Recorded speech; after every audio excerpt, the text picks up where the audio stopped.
ជាស្នេហាកុំប្រើពាក្យសំទោបើជាបេះដូងស្មោះស្នេហ៍នេះមិនបញ្ចប់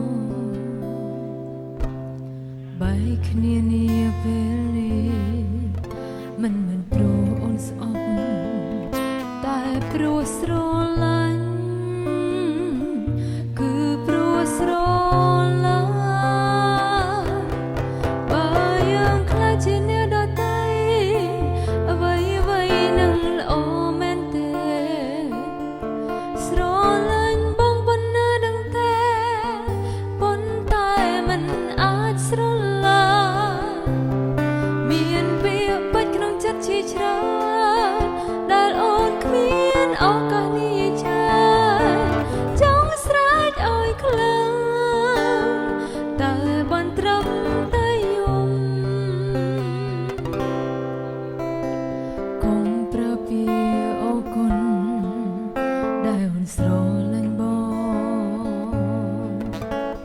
ស្នេហ៍កើតពីបេះដូង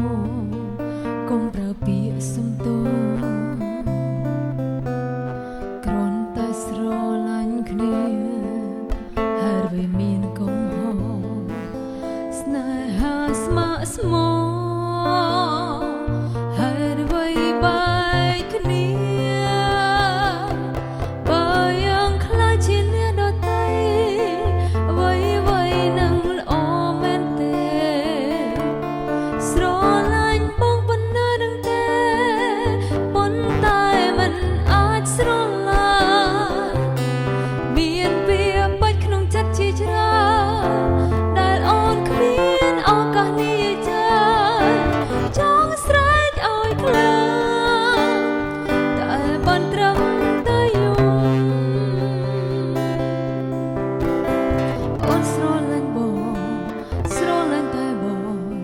តើធ្វើ